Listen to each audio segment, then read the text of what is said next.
It being 6:34, I will call the meeting of the Reading Municipal Light Board, Municipal Light Department Board of Commissioners to order. Meeting of the Reading Municipal Light Department Board of Commissioners being recorded at the RMLD office, 230 Ash Street, Reading, Mass. For distribution to community television stations in Reading, North Reading, Wilmington, and Linfield, as well as being live streamed on RCTV and YouTube.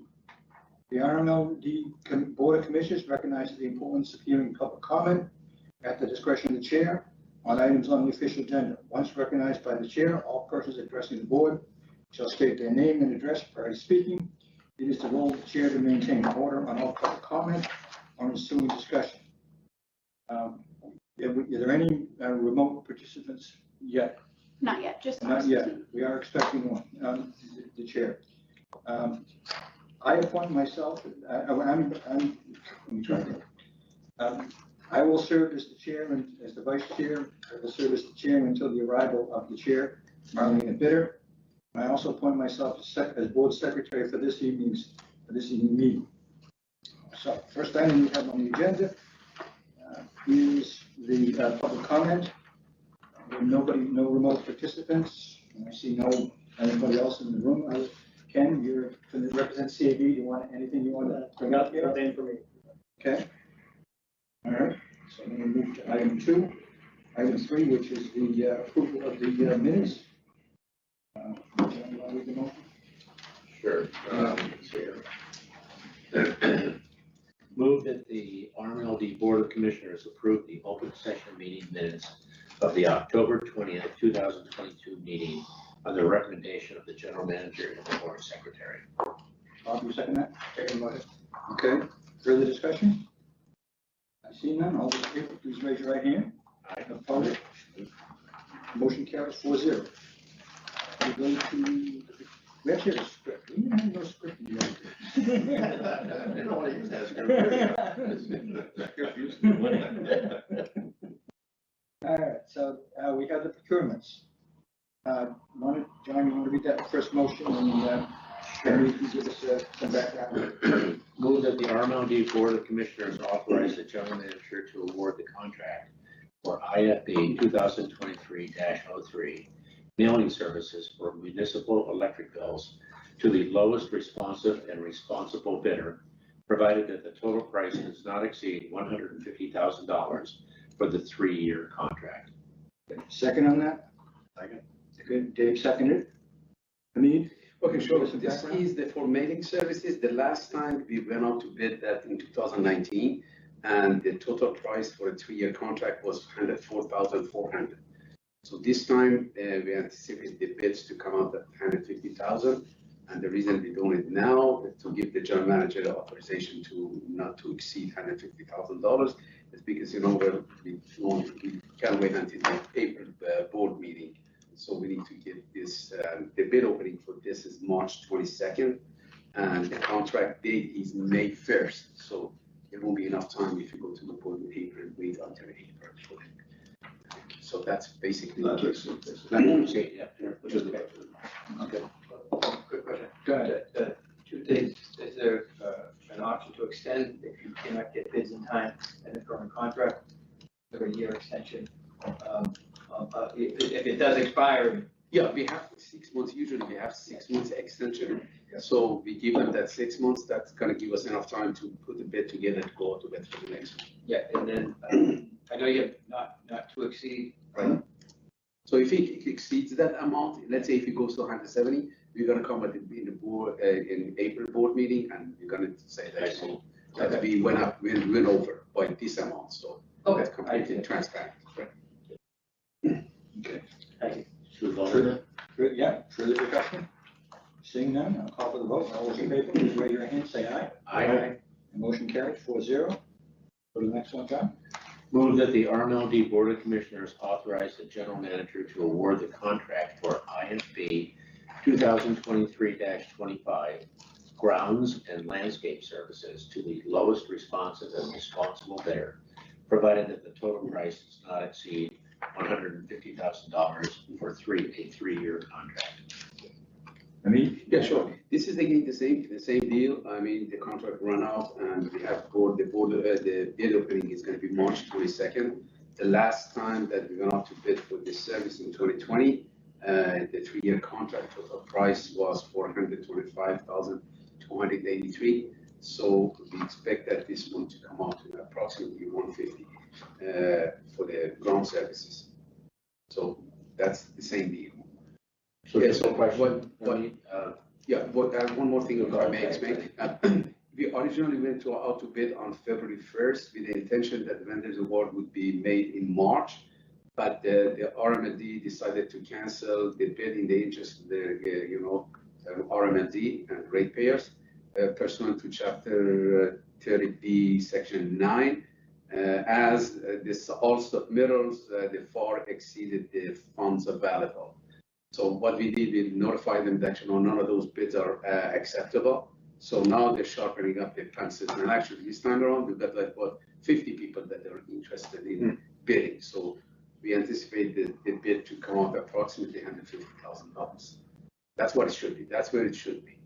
So, and hopefully, with more participation, we're going to get that amount. If the bid goes over 150, we're going to come on, come to like a board, that amount goes over 150. But it shouldn't. We don't expect that. Please. Okay. What's for discussion?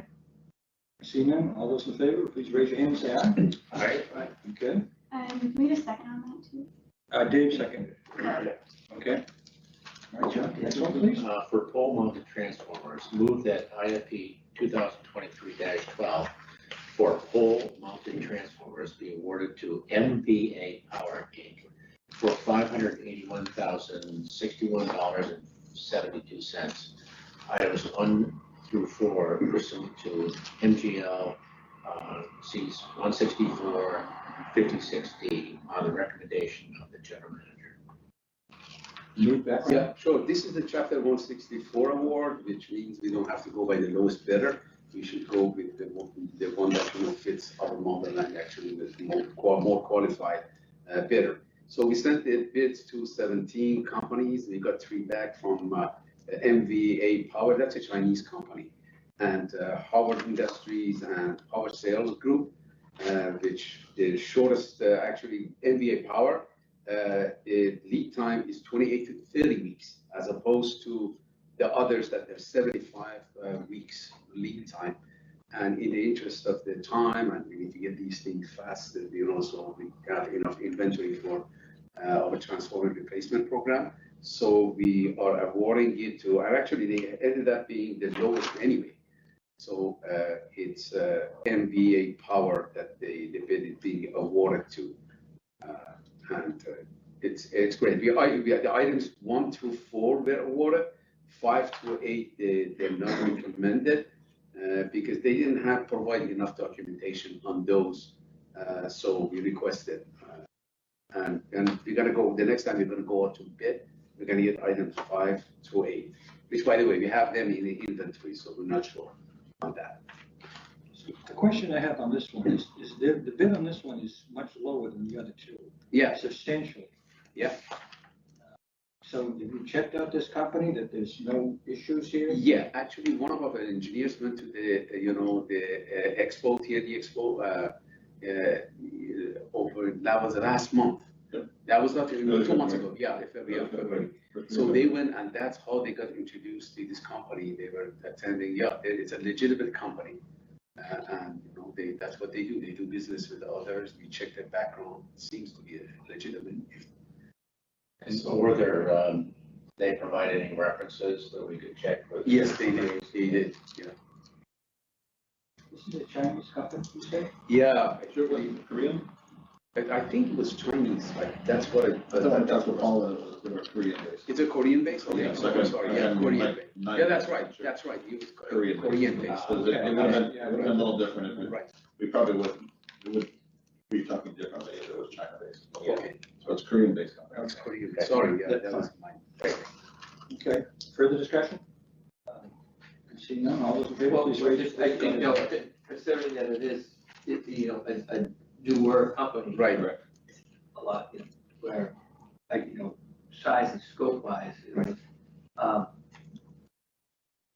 if you ever have to do anything that returns or anything, what's your methodology that you're gonna use to track this stuff? Because I mean, this is bread and butter. Right. You know, you're going how you're doing everything else, you know, that you have a relationship with them, one fails, I just want to take it back. This is new and, you know, They are coming with the warranties, so they sign the warranty papers too. They submit it as part of the bid. So if there's anything wrong with them, we just send it back and then, you know, they're supposed to send us, they replace the new ones. But this is the first time we're trying, so we'll see how. But we know that they're an established company. I mean, we know what their revenues are and whatnot. I mean, are they substantial enough so they could withstand a turn? I'm gonna have to get back to you on that. I don't have that information, but I can find out and get back to you. But the revenue, sure. Should we table that one until we? Yeah, we should table that one. Yeah, so, you wanna move the table, John? Yes, I would like to move to table, this particular motion for the Okay. IFP 2023-12 pole mounted transformers until our next meeting. Table it to the April meeting, okay? Bob, you second that? I second that. Okay. All those in favor of the tabling, please raise your right hand and say aye. Aye. Carries 4-0. And the next one. Move that IFP 2023-13 for pad mounted transformers be awarded to Westco Distribution Inc. for $2,116,556 pursuant to MGL 164 and 56D on the recommendation of the general manager. Do I hear a second? Second, Bob seconded, okay. Background? Yeah, these are we sent the bid to 20, these are pad mounted transformers, the underground type. So we sent it to 20 companies, Howard, and 3 companies, they responded, they fully, you know, actually, they provided all the documents needed. Howard Industries, Power Sales, and Airby. And the successful bidder was Wesco. Wesco, they submitted 2, if you look at the analysis, they did 2 submittals. One with the long lead, the Hitachi, and actually 2 of those transformers, they didn't provide any code for that. So the lead time though for those, it goes up to 149 weeks. And then the first scenario that they submitted, and the second scenario that they submitted, it had shorter lead time, 42 to 44 weeks. And the price, you could see that it is substantially, you know, higher than the first batch, which was $1,406,121,000. So this one met all the criteria, everything that we requested without any exceptions, and came out to $2,116,556. Just as I may, between those 2 West Coasts, as you guys, when you mentioned the top group is Hitachi, but the first 2 items, 1 and 2 were in bid. Right. And if you look at the 3rd box down, Wesco, number 2, where it was United Standard Electric, they did include, and that was about $1 million between the 2 of those. So the 2 bids are actually pretty close when you look, if you were to, because the top one, at the end of the day, the Hitachi ones would be a little more expensive than the United Standard Electric, but they weren't bid in the top block. Yeah. Small clarification. We're still recommending the Wesco using the United Standard Electric. And that is the same for RCTV. They went between the 2 West Coasts. Further discussion? Seeing none, all those in favor, raise your right hand and say aye. Aye. Motion carries 4-0. All right, Bill, you're up. Thank you. Thank you. It's good to be here. Got some slides. So, are you going to push buttons for him? I've got it. Yeah, that'd be great. Oh, thank you. So I'm going to give you an overview of the Integrated Resources Department. I'll go through the key drivers, talk about the organization that we're putting into place, the planning process that we're putting in place. I'll talk to you about a hydro addition to the power supply that we have a motion on tonight, and then talk about our third quarter 2022 certificate balance. So the key drivers of the IRD are really the key drivers of RMLD, as set by the general manager, and we're organizing around those 3 principles of reliable, low cost, and non-carbon power along the side. And along the top, you see market, which is outside forces, what we're doing internally in order to drive that strategy, and then how we're delivering that to the customers who are the end source is an important part of the strategy. So in the market for reliable power, that obviously requires us to seek supply and demand balance. Internally, we need to invest in infrastructure, just like the transformers, but also we need to invest in data analytics so that we understand what is happening as this clean energy transition continues to occur. And then from a customer standpoint, we want to incent the desired behaviors of energy use, because as electrification happens, it's going to have a big impact it can have a big impact on our infrastructure. From a low cost standpoint, we're relentlessly seeking low cost source of resources. We're building out internally, we're building out the team to fully evaluate and structure contracts to deliver that as least cost power as we can. And then from the customer side, we're trying to manage the impacts as they electrify their end uses. So as they put in more heat pumps and EVs, we want to be sure that we can absorb that great increase in load demand. And from a non-carbon standpoint, we are aggressively pursuing non-carbon PPAs at a low cost. We're maximizing the potential of non-carbon generation in territory. Right now, that's pursuing as much solar as we can. And then on the customer side, customers, their rooftops are good locations for solar, so we're looking at non-carbon distributed generation with our customers, partnering with them, and that will help absorb some of the load increases that we have. So the organization that we're building out, I'm the new IRD director. We're trying to keep it as flat and responsive as possible.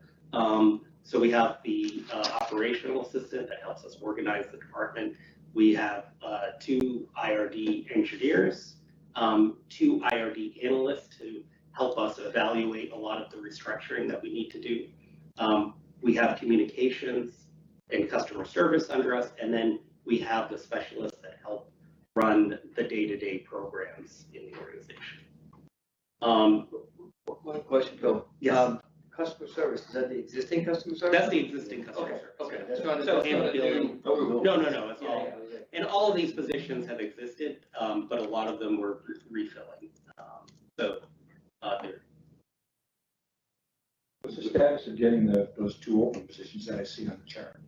We have identified 2 candidates, and we're currently have offers out, and we're waiting to hear from them. So, okay, good. And one of the 2 IRD engineers positions was open until recently, and we don't want to recruit for IRDs. You guys know it's been tough to fill this group, but we have a new engineer will be starting next month. 27th. Yeah. 27th. Great.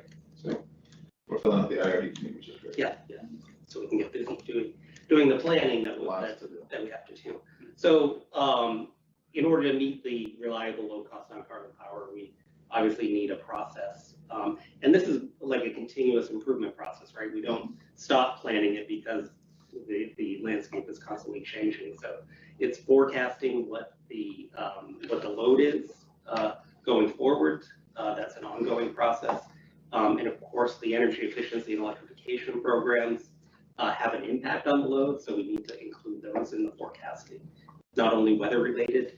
And in order to do those programs, we need to have good customer engagement, and that's through the customer service program and also through our rebate and incentive programs. Also, rate innovation is obviously where we engage with our customers the most, and we're trying to develop rates that incent the right behaviors. Certificate management of our renewable energy certificates is important because that help, until as we bring on more non-carbon resources, we'll create more certificates. And until we need to comply with the greenhouse gas emission standard, we can use the revenue from the sale of those certificates to keep rates low, which also helps us benefit to keep the cost of electrification of customers lower. So, that's why it's a circular process. All of these things have impacts on the others. And of course, securing supply resources is important and meet the forecasted demand. So on the subject of sourcing non-carbon resources, we do have the motion today for a renewal of hydro with gravity renewables. There are two gravity hydro contracts. One is Wire Wind and the other is Connecticut 5, we're calling it, because it's not completely. So we'll get the 100% of the output of these assets and the environmental attributes of both of the facilities. Should we pause just for a second? You want to read the motion on this one?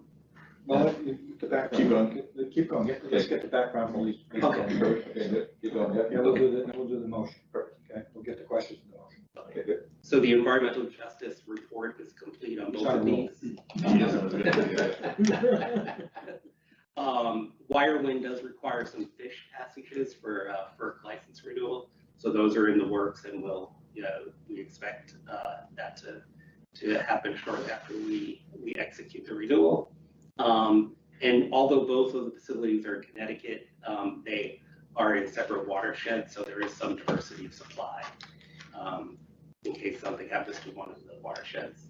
And then the volume combined is 35,000 megawatt hours a year for RMLD. So that's about 5% of the RMLD total 2024 purchases. 25,000 megawatt hours per year from Connecticut plus 10,000 megawatt hours per year from Wire Wind will take the output of both facilities. So there's no change in that. The term is long, so we're securing these contracts for a long period of time for 32 years. They will end in 2055. And the certificates are Connecticut Class 1 certificates, renewable and non-carbon. The pricing is slightly above the hydro portfolio that we currently have, and it is above the RMLD portfolio average with an escalator built in. But we are able to monetize the RECs that we're getting from these that will offset that cost. I'm not familiar with Gravity, the name Gravity.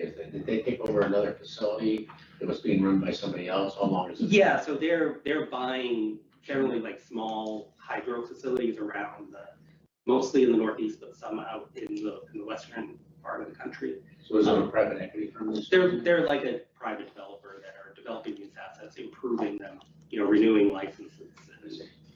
They're well established. So the RMLD's been working with them for probably 10 years. Probably the bigger project that we did 2 years ago was Tahoe. That's about 35,000 megawatts just by itself.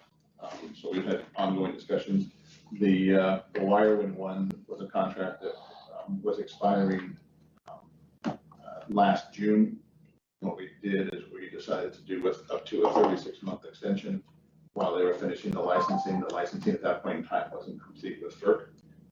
All the filings been done. They were working through the fish passage, both upstream and downstream. That's expected at any point in time. So now that it's been backed up in the relicensing agencies, but it looks like it's going to come out here in the June timeframe.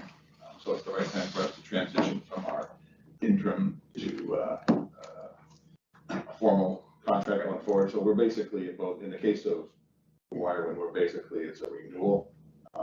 But we also had a year before last, we had done the Gravity Connecticut number 5 project, which is on a different piece. We actually had finished already because that was also in the process. That relicensing is coming up in 2026. It's in a different phase of the relicensing. We actually have finished the environmental justice due diligence on that project. So if we do the due diligence, if we do the approval tonight, which we're requesting, we'll actually have the Wirewind go through. Although we've been buying from that project for 12 years now, per the policy we put together before, we'll do the environmental justice due diligence on that as well.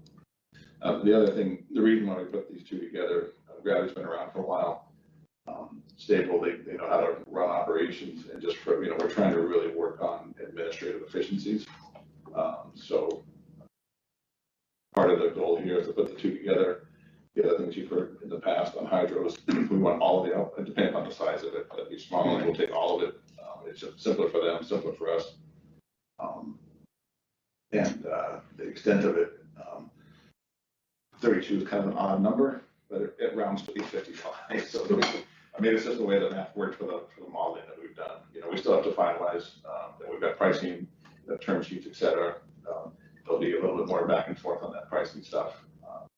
But they've been very good to work with in the past. And they've been reliable over time, obviously. Yeah, they're really strong. And they also, as you know, our daily dispatch and our daily reconciliation is administered currently through ENA, so they work very well with the ENA team as well. So Great. Not to say there's nothing new here, but basically for all intents and purposes, it's a combination for all intents and purposes. And we, as we've talked about before, it's in our portfolio. We want to keep it in our portfolio. And as you guys also know from earlier discussions, there won't be any new, unlike solar and wind arrays, there won't be any new hydro facilities in New England. So we want to keep what we have. Great. Discussion, further discussion? Given that this is an existing, it's how long it's been there for decades, presumably. Oh, both of these are, late 1800s. So, yeah, the actual facilities. Yeah. Yeah. I have to go back. But they're A long time. Yeah. So I'm just concerned, what does an environmental review even consist of, much less an environmental justice one for something that's been around for 80 or 100 years? Well, it's still basically the key thing is it looks like, it goes back several decades to see if there's been any protests or, is there any local environments, or any local either agencies or town people or whatever. I mean, these are, unlike the Tahoe, which is in the middle of nowhere. This one's not quite in the middle of nowhere. It's not a fair statement, forgive me. You mean environmental. Environmental. When you say environmental justice, you mean environmental. Well, that's, well, we call it environmental review. Yeah. I want to make sure. But to make sure it's not in a place that is impacting the residents. Right. What's environmental justice to the fish? Well, that's what Colleen used to say. What kind of fish were Dave, we queued off, and this is exactly the discussion we had 2 years ago when we first put this in place. Right, I looked at this but you mean environmental review? It's primarily environmental review. Yeah, it's primarily environmental. Yeah.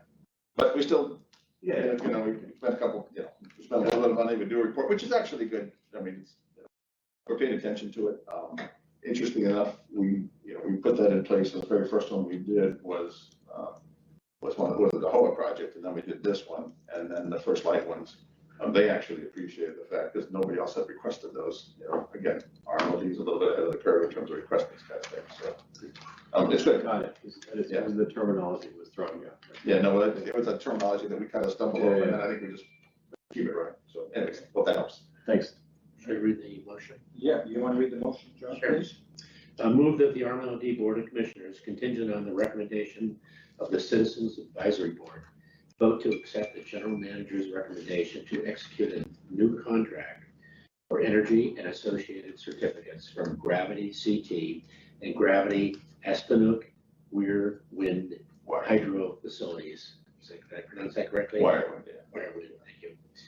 Contingent on appropriate environmental justice due diligence. I'll second it. Can I just ask that we just a friendly amendment to Delete the word justice out of the motion because it's actually. Could we delete justice and add number 5 to Connecticut? Just to be clear. Okay. That's number 5. It's right behind Connecticut. Oh, It should say yeah. Connecticut number 5. It's planned number 5. So the gravity. See, Connecticut, Gravity, Connecticut. Gravity. They call it CT, but it's Connecticut. It's Connecticut number 5 plant. Connecticut number 5 and then. Yeah, so we got Gravity Connecticut 5, Number 5, just the pound Number sign. five. Okay. The pound sign 5. and then we're removing the word justice. Should we putting in there review? In the place? No, very much. No, it means, the meaning is environmental. Environmental due diligence, okay, yeah, I'm fine with that. And then- I will accept that as part of the main motion, okay? Just to clarify before you. Yeah, it's been seconded. We gave I did second. so. So we- One clarification is that we will be meeting with the CAB next week. So there'll be we'll review it with them. So you're basically giving a conditional, okay, good, guys.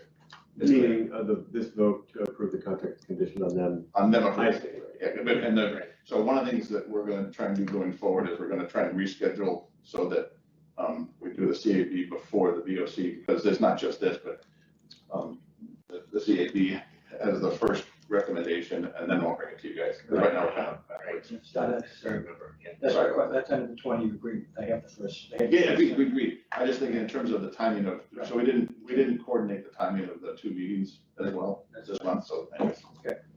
Move second, further discussion? I see none, all those in favor, please raise your hand and say aye. I, Passes 4-0. Okay. And, Thank you. General manager travel. No. Oh, there's one last. There's one last, Oh, you got one last thing? certificates, yeah. Just to give you an overview of the certificates that we took care of for the third quarter of 2022. There were about 55,000 certificates acquired in the third quarter. They were minted on January 15th, 2023. We had until today to sell them. Or retire. Retire, yes. But actually retire. Yeah, and we're retiring 26% currently. That is in line with our goal of meeting the 2.5% per year to 2030. And then just for clarity, 26% because of 2022, and then for the 2023 ones will be 29%, and we'll keep ratcheting up. So the volume is up because we had increased load in the third quarter because it was very hot between July and September last year. And it also meant there were fewer RECs created because the hydro production was lower. So we did sell 80% of the certificates above the 26% that we sold. But we expect to make up for that in the fourth quarter RECs. We yielded about $130,000 from the sales. So we will make up the balance in the fourth quarter. So we expect to get additional RECs. We won't have to retire as many because the load will be lower, and we will have created more because the REC generation will be higher. So in effect, we're basically shooting toward the state compliance, so 50%, but as we put in policy 30, we ratchet up, so same policy, same program. So we'll make sure we hit 26% for 2022, and then 29% for this year. Just report no vote, just. Yeah, no, we're just staying right where we need to be. Yeah. Right. Correct. We don't want to, Well, we're ahead. We're only returning. From a compliance perspective, we're ahead. So from a compliance perspective, but start looking at that monetarily, right? We could be in the, if we sit on, are we in the sweet spot? If we wait, I know we're creeping up, but as the financial and energy picture change, which we did a rate increase, there's the same thing happening in the rec market, where if we stood pat maybe at a certain amount, and I know we talked about moving upwards, do we start thinking about potentially a different strategy? Because when we first made our strategy, the entire world was a different place. So now is it appropriate for us to maybe pull that back and then say, okay, we sit on a lot of stuff because you might be sitting on a lot of revenue potentially. I don't know. That's why I'm asking that question. Do we force ourselves to maintain on that upper track, and do we slow that pace down? Given the fact that the sales basically are applied against the fuel or the fuel portion, energy portion, because when we buy them with energy. So we basically, whatever we sell, we deduct from it. Given the fact that so I think the question is great. And, maybe what we do in the September, October timeframe, as you have a little bit of a picture of 20. We have an idea what 24 looks like, but as things become a little more clear, 2023, as we talked about before, the market is, there's volatility, but not like it was in 2022, and it's relatively flat as we talked about. So from that perspective, and the certificate value for this year are still, the class ones they're in the $36, $37 range. So they're relatively stable as well. We do need to make decisions each year So we have until June 15th of each year to do something with the previous year's certificates. So they can each quarter that 6-month delay. So we have to either retire, sell, or we have to either retire, sell, or forfeit. And we're never, Yeah, I know. Yeah, we don't want to forfeit. I guess there's value there. So, but I think the question, I think for 2020, so I think the question's great, we'll do whatever. I think we'll take another look at it. I think for 2023, we should, because things are relatively stable, we should kind of keep running where we are. And then maybe go back and look at our policy clarity and say, you know, are there any adjustments that we need to make? I think it's a good question. Yeah. So we'll take that as an action item. You're getting a call. Just want to make sure it's not an emergency. Okay. Yeah. Okay, very good. Okay. Thank you. Anything else under the, what we said? No. Okay, very good. On to the next item. It's the approval of the GM attendance at various places. Right, there's, sorry, 3 of them here. 3 of them, yeah. So we'll do each one independently. Yes, each one depends. please. Move that the RMLD Board of Commissioners approve Greg Phipps travel to and attendance at the Transmission and Distribution Summit to take place on May 1st through 3rd, 2023 at the Encore Boston Harbor in Boston, Massachusetts. You want to give us some background here? Yeah, so- What this does and what the benefit to the RMLD is. Yeah, so, at the end of the day, I attended this last year with me. You know, it's good. Very good. It's a half day, full day, half day. It's local. You know, the elements that are particularly interesting from this year, last year was very productive, both in terms of the sessions, but also in terms of the contacts, et cetera. On that first page, there are a couple of, you know, the key threads that are relevant to us: the sustainability and building decarbonization, resiliency strategies, flexible loads, and energy storage. Some of the other stuff I'm not particularly interested in, but I think those 3 are relevant. And there's people from across the country that come. So it was very inexpensive. Last year I didn't, you know, I think I stayed one of the nights last year. So it's close. The topics are very relevant. It's well run. So we've done it in the past, and we should continue doing it. So that's the request on that. All the key players that there. Yeah. From all over the country. Yeah. Really? You know, it'd be good to. Are they at the skateboard they're at? Oh, okay. Oh, yeah. Yeah, it's funny that they put it in the, you know, but it was really nice location too. They Yeah, it had was conferences. Yeah. Yeah. Sure it is, yeah. Okay. That's great. Any discussion? Any discussion? I see none. All in favor, please raise your hand. Say aye. Aye. Thanks. That motion carries. Need a second? Oh, second. I think Bob seconded. Bob seconded, yeah. That's correct. Very quick. Okay, second one is move that the RMLD Board of Commissioners approve Greg Phipps travel to and attendance at the Northeast Public Power Associations, that's NEPA, 2023. Is that rodeo? Rodeo. Rodeo. It's rodeo. Literally rodeo. That's right. Okay. Rodeo conference and expo to take place on May 9th through 11th, 2023 at the Common Man Inn in Plymouth, Massachusetts. Tell us about Yeah, this one. so this is an annual event that we go to regularly. Right. You know, for me and some of the other members will probably attend. I need approval to attend. You know, again, given the GM needs approval to attend. But it is always, it is a good education, learning, networking with the rest of the GMs. Right. So, you know, this is a different, it's not the annual conference. It's mainly targeted toward the E&O team, engineering operations team. So, I've gone to it in the past, It's very good. 6 years. Yeah. But now I need approval to go this year. Do we have a team? No, we're not doing the, no, this is. I'm not expecting you guys to climb up. No, yeah, you guys don't have to climb up and climb up. But there is. Oh, there is. You're gonna have people, the linemen that they go there, and that's We haven't done that's that one too lately. of the tools for recruiting the good, you know. Oh, linemen. yeah, I didn't know. If you had a team. It's a real question. Yeah. But no, I'm not. It's the agenda behind it. I do horseback I or think it's very good, but not. barrel racing. Discussion? You have a second on it? Bob second. I heard Bob second. say aye. Aye. Opposed, that motion carries 4-0.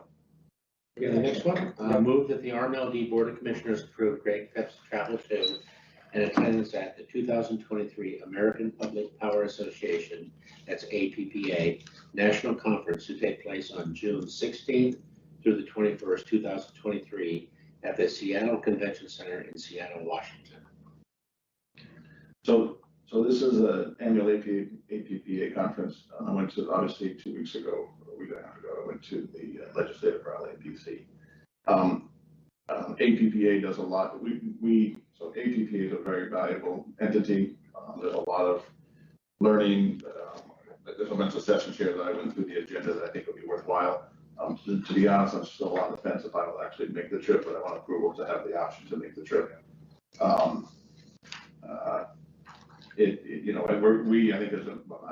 think we as an organization are going to get more closely plugged into APPA because of the resources and the training and the value that they bring. And we subscribe, we are members of them already, so we are going to start getting more value out of them. This would be one mechanism. We do other APPA training courses throughout the organization, but I would like permission to go to it. I'm probably 80% likely to go, but I want to get permission now so I can have the option to do that if we can dig into it. That's the bottom line. Yeah, in the past, also, commissioners have gone to this. Dan? Commissioners Is that can right? go to this, yes. Yeah, commissioners are welcome. Commissioner Sullivan, when he was on the board here, he did attend this. Oh, I didn't realize that. And he found it very useful. Yeah, there's a lot of good stuff here, so. Yeah, so.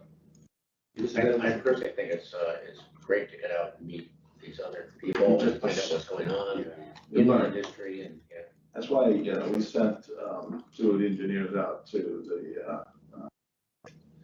the district which is where we learned that we learned a whole bunch of stuff. Partially what are other people doing, partially what new technology is coming in, and I think back to your point, John.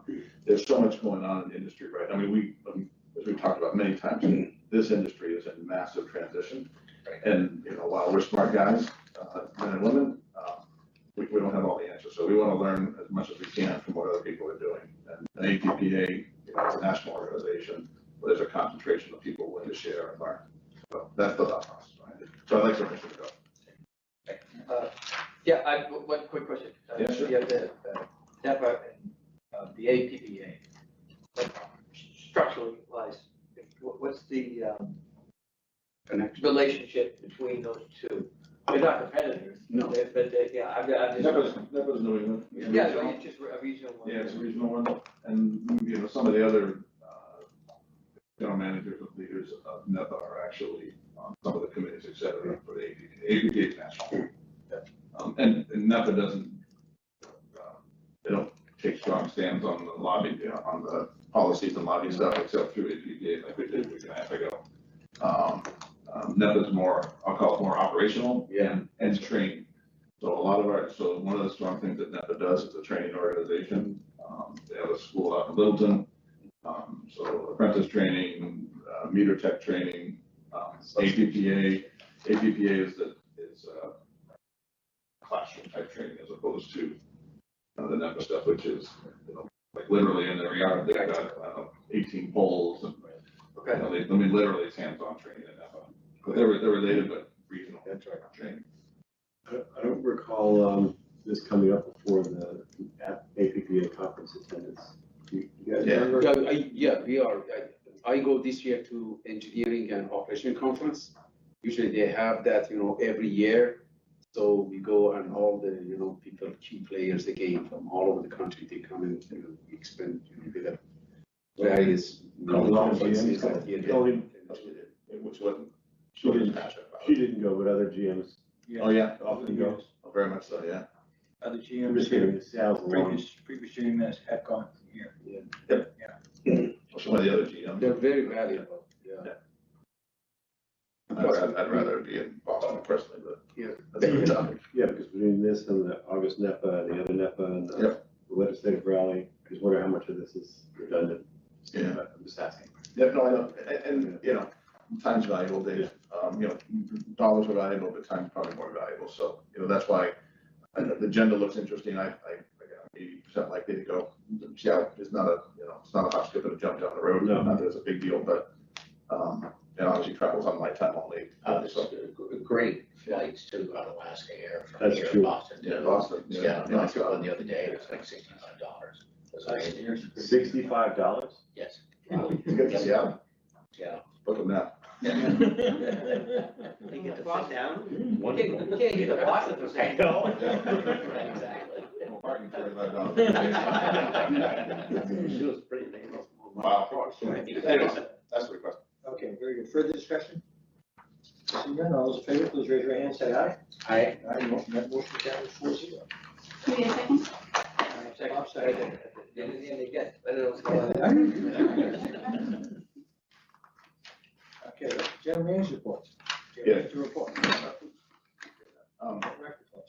So I guess what I'm gonna try and do is, as you saw from the email, is in between the weeks, kind of give you guys a little more update, because it'll be a little more efficient with time.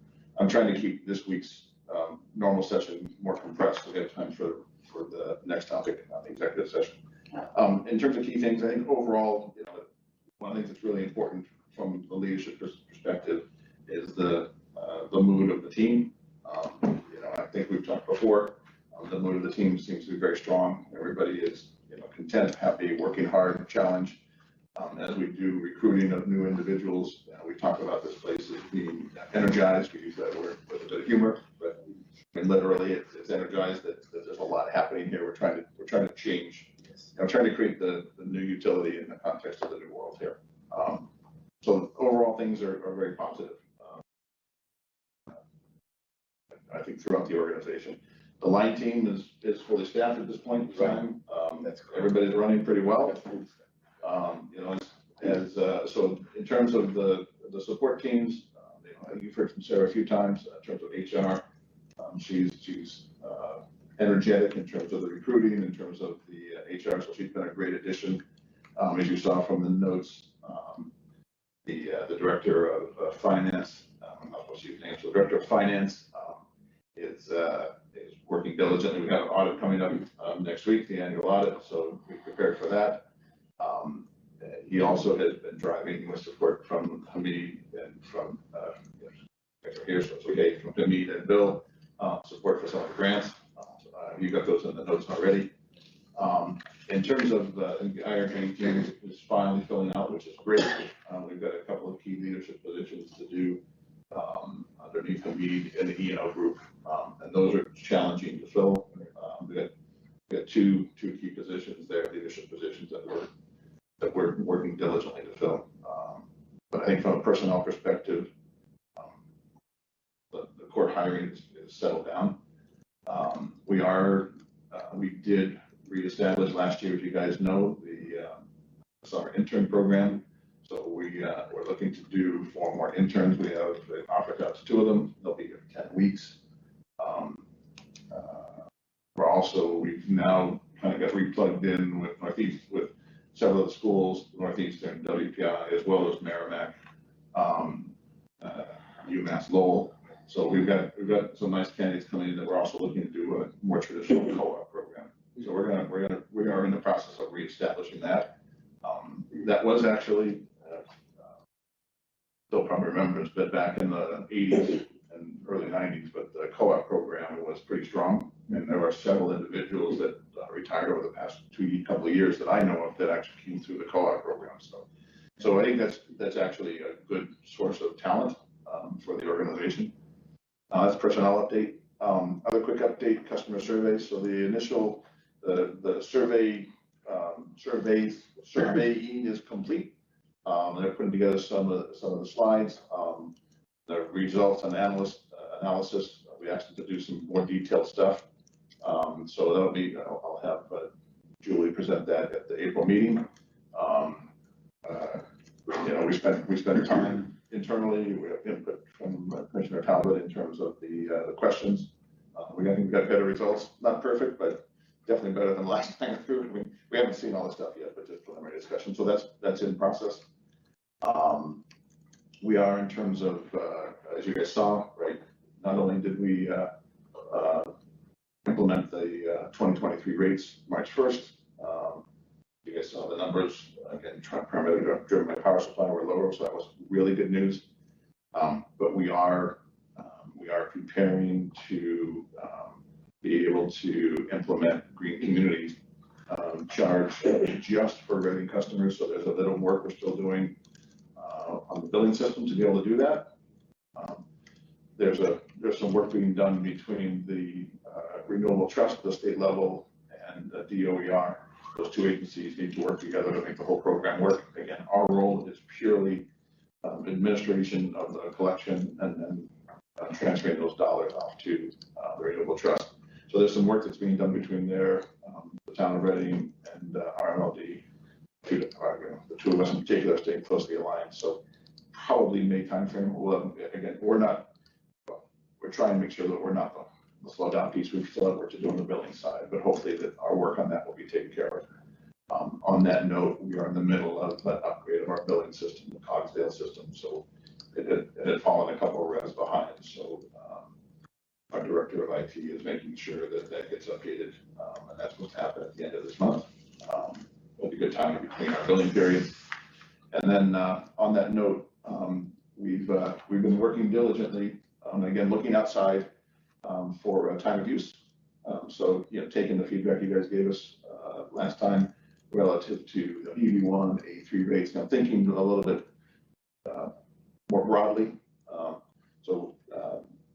We've been working with the New Hampshire Electric Cooperative, something they call a transactive. It has the ability to do hourly rates. It's a kind of different model. So we're looking at that in terms of how to implement it, and particularly in the context of the billing system, how we'd actually implement with the billing system. We sent out the bids for the MDM system, and we'll be reporting back on that hopefully in the April meeting. The bids came back in today. Came back in today. But that MDM system, given the limitations of our Cogsdale system, we'll probably have to do some of that creative time of use, a little more comprehensive time of use stuff through the MDM system. We still want to get it in place this year. I'm a massive supporter of making it work. So we're trying to work the implementation on that. And then, those are the I think the key updates relative to what's happening at RMLD. I think the last piece is we continue to. We'll talk about on the executive session, but from a strategic perspective, remember our charter is reliable, low cost, non-carbon. We're going to try and play around with the word low cost. I think it works, but that doesn't mean cheap. It means competitively priced, however you want to say it. Anyways, in that context, as you know, we are trying to look for opportunities and partnerships with companies that have creative solutions to within territory generation. So there's some work on hydrogen. Again, it's exploratory, but we've learned that with Bill's connections, et cetera, we've had a couple of recent discussions that might bear some fruit for one of our substation areas. And then we continue to, we're trying to accelerate the discussions we've had with some of the storage companies, the long duration storage companies, the 100-hour and the 10-hour storage companies, one of the ones you guys happen to see at the NEPA conference. So those discussions, we have another follow discussion next Monday. They're trying to turn that into, again, it won't be implemented until the end of 2024, but there's a lot of work to be done between now and then in terms of how to make all that stuff happen. So there's a lot of work being done, and just continued motion that we've been talking about on a regular basis within territory generation storage systems in the context of trying to keep stability on prices, most importantly, keep the reliability. We are not doom and gloom type folks, but the regional network, there's a fragility to it right now that's probably going to increase with the closure of the Mystic. There's a roughly 1,600 megawatt facility in Boston, the Mystic system that is absolutely going to close May of 2024. It is next to a LNG port. That without this Mystic River, the financials of the LNG port aren't sustainable, and the current owners. So there's a question in terms of how long that survives, that LNG facility. It's called the Everett Terminal, and if the Everett Terminal gets closed, it has a lot of implications on the natural gas infrastructure.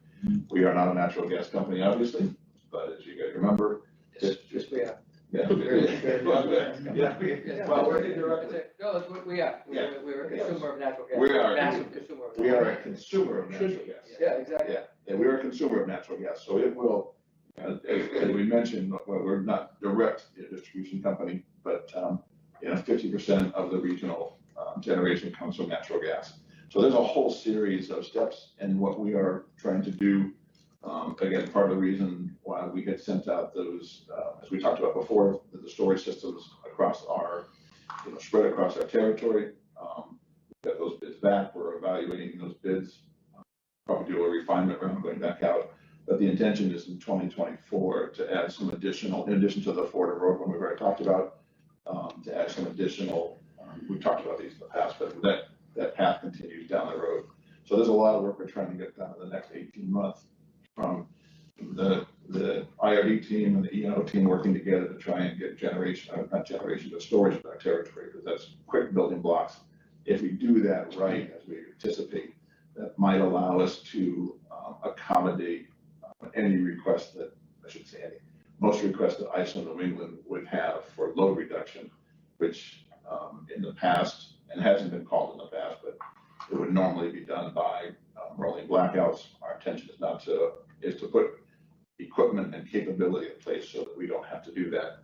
And the equipment would be paid for by the VGA doing transmission and capacity stuff. So we're trying to work through the business model so that we hit our core goals of reliable, low cost, and non-carbon, and reliable being number one. So that's kind of the big picture background and stuff that's percolating on the road. But overall, the team, back to my very first point, the team is energized, I think, in the organization. I think if you were to touch base with, walk through the op on any given day, there's optimism and encouragement. Hey, we're doing stuff that's worthwhile.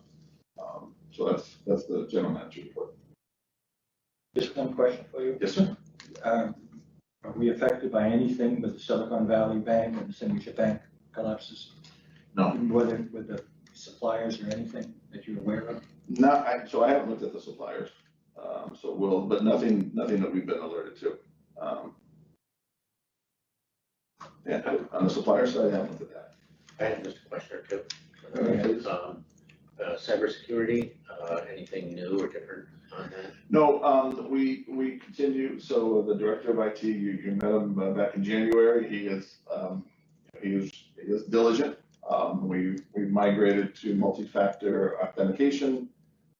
So when you log into your systems, you have to have a second item. We've increased our password lengths to 14 characters. Oh, joy. But it's interesting. He actually, oh joy, yeah, right. But I'm thinking more in terms of shotgun shells that are. Oh, you think, well, physical security. Yeah. So no, we did back in December. We increased the rounds. We alerted the various police departments to make sure that our substations, in particular Substation 3 and the two, Substation 4 and Substation 5, but just more awareness from the police. We haven't done, we're in the process of updating the security, the remote camera security system that's not in place. And we're looking at doing some screening, particularly on Substation 4. Again, it's harder, if you can't see yet. When I say screening, like you see at a tennis court, try screening. So, just a quick question, this home security systems, which I'm familiar with, includes ultrasonics and other things for, near term, if someone's walking up to it, you can detect that they're there. Do we have anything like that in place? And I understand just police got presence and. Be careful. Yes. Be careful with that. Yes. Be careful with that question. Okay, good. Okay. Now, Ben had submitted some grants. Did he not request? Ben, did he submit some grant proposals for security? Yeah. So one of those first 3 grants, but I think the question is near-term stuff, so we've made a lot of things. The grants are longer term, they're not, the status. So where we are with all those grants, again, a good addition to the team, but we've done 3 conceptual papers, all 3 of them have been quote unquote approved, which basically means we've been invited to submit a follow-up. In fact, this week, we're going to be submitting the first one, of the actual submission, which is for the grid modernization. And the proposed budget is $20 million, and we're asking for a $10 million grant. So we've got, this was the one where I think I mentioned in the letter, our two senators and congressman basically signed a letter of support. I'm actually going to ask before you guys tonight, because you guys are elected officials. I know you guys are appointed on the CAD, but in any kind of case of elected, it's valuable to have additional support. So I've got a letter of support that I'd love you guys to sign tonight so we can include it with the package. They realize that you guys are commissioners, but the fact that you are elected commissioners puts a different spin on it. It's not critical, but it just helps our application. And then we're going to send that in literally tomorrow. So Because we vote. because you vote and you voted in. Exactly right. Yeah. I have one last question, and Yes, sir. I don't expect you to answer it tonight. But Okay. I've raised it in the past, and that's that in terms of our money that is being invested from RMLD, and I realize that it's part of Reading and whatnot, but it's pretty substantial. Yep. Do we have in place things like bond ladders to produce significantly more than what a typical bank would give you? And the reason I bring it up, Good. I'll reiterate it, Yeah. is I'm part of an organization that we had money in the bank, which was paying 0 interest, 0.1% or whatever. We took $2 million that we put into a bond ladder at Fidelity, treasury bonds, by the way, so they're all protected by the federal government. Yep. And we're realizing $100,000 a year off of that. Well, we've got 10 times as much, and we can generate $1 million a year. Why aren't we doing that? So that request was heard, and we are in the process of doing that. Thank you. So, yep, in process. Okay, I need to hear. Yep, good. And I think on that same note, the other thing that we're doing differently this year, which is another source of funds to the tune of almost $500,000, is applying for PTF, basically being reimbursed for our PT. So our substations are tied to the transmission system, Oh, and we have the right to submit for reimbursement. We have not been doing that historically, but we did a little bit of it last year, in 2022, based on the work that we did at the end of 2021.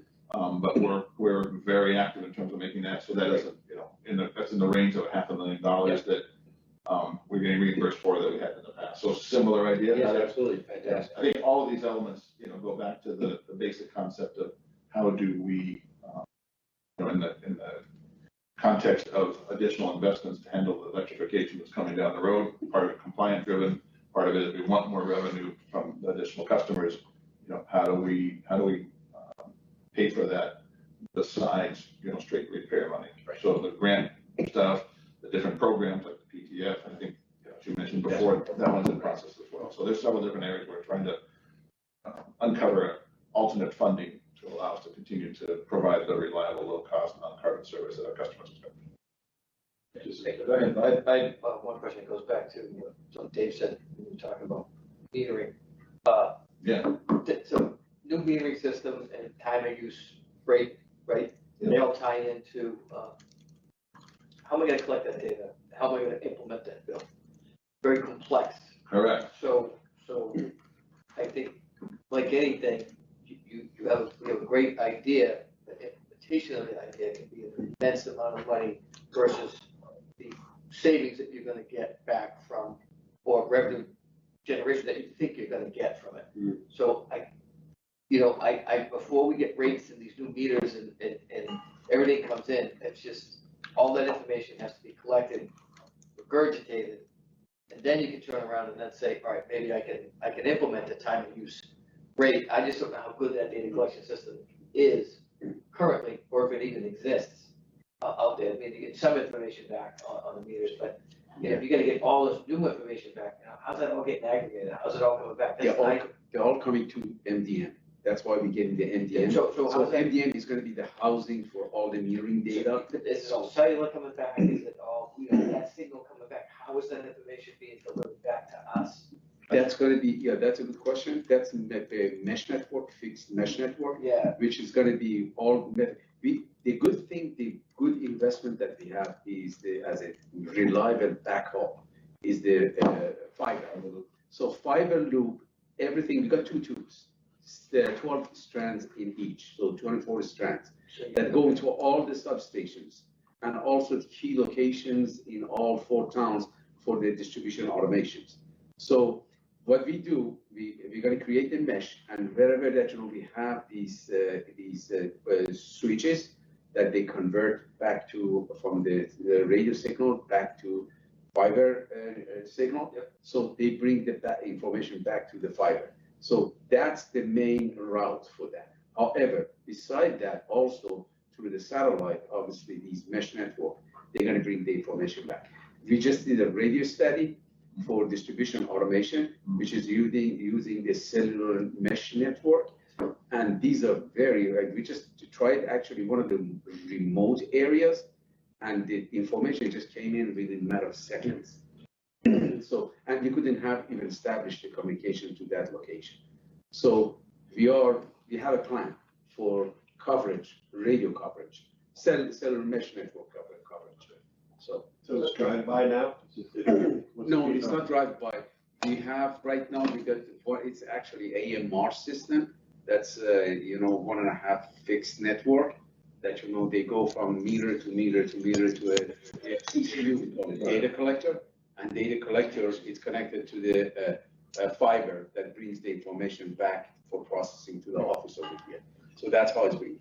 Yeah, and I think, Commissioner, I think your reminder of, so it's great to collect the data. What do you do with, so there's the meter data, there's the consolidated in someplace internally, there's the analysis of it, and then what do we do with it? So Even the hall back is right. very, very I mean, well, that's just one piece, but remember, that's just one piece of it. At the end of the day, we, even if we just haul it back, so we actually, on one of our systems, we have 2 AMR type systems right now. One of them we collect data and analyze it yet. So one of the things we're trying to do right now is in the IRD team, is one of these new analysts is basically working on the data. Because remember the circle that Bill showed us, it starts with the forecast, right? So, the forecast is driven partly on what is the behavior. We're trying to dig deeper into it because it's great to do an annual forecast that it's going to grow 1.25% per year, what it look like. But, what segments are growing, what's the behavior? And it's part of the reason why, we'll talk more about load growth relative to the industrials in particular, right? And where they're coming from, and then what's going on with the fleet on the EV. So all these different pieces, you're exactly right. We are, what's the value to the customer? And I think for us, the value we'll put more detail behind it, but the value to the customer is to have a better sense of what their load profile is going to look like going forward. And then equally important, back to the power supply piece, because power supply is now intermittent. Historically, it was on peak, off peak, and weekends, right? And whatever you wanted during those 3 blocks, you got it, you bought it, no big deal. As our portfolio becomes more and more intermittent, more dominant with wind, solar, and hydro, we've got to think differently in terms of how to match the supply side with the load side, or let me say differently, the load side. Which one comes first is kind of a question, because the load's going to be here. How do we influence load? And that goes back to the transactor of the time of use rate, because we want to let people adjust their behavior in terms of how they use, particularly as our load's going to double, right? With the electrification of EVs and air source heat pumps, among others. We get the concepts. And I think Bob's got a good point of, if you're not collecting real-time data now, or it's not relatively easy to do it, and it's a gigantic millions of dollars to do it, then we need a cost benefit before we start doing any fancy rates that would rely on something that we don't have. I thought we already had the data. I thought we already you have some, but it's not. So there's a couple key pieces you mentioned there. So we do have interval data from all the meters, or almost all the meters, right? We have interval data, but right now 15 minute or hour? Hourly. Oh, well, some of them 15. I mean, it depends. The commercial ones are 15 minute. Some of the commercial and some of the industrial ones are even 5 minute. But the residentials are hourly. But right now, we don't have a way to get that data back to us to analyze it. So that's why the first thing that we did when we even started looking at this a year ago was the MDM system. So we can actually start using the data. And that's several $100,000 investment, but we put it in the budget. We're working on it. We've got the bids coming back. But I think your comment is well spoken. The other, you have hourly data from residential, 15 from industrial, and 5 from Some, heavy. some, That I wasn't Yeah, clear on. yeah. But we're not doing much with that data right now. So, we build. Actually, it is, it is a complex piece, right? And, mapping the data flows, which we've done. Obviously, you want to make sure the billing's done properly, but we're trying to move into a different world, as opposed to, hey, it's, 14 cents a kilowatt hour. We all want the cost benefit. Yeah. Totally. There are three main functionalities, like Greg explained, to the MDM. Yeah. And the MDM as a housing for the metering, the one major one being for the data analytics.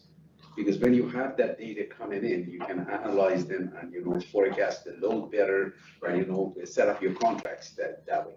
The second one is the VEE, that's validation, estimation, and editing.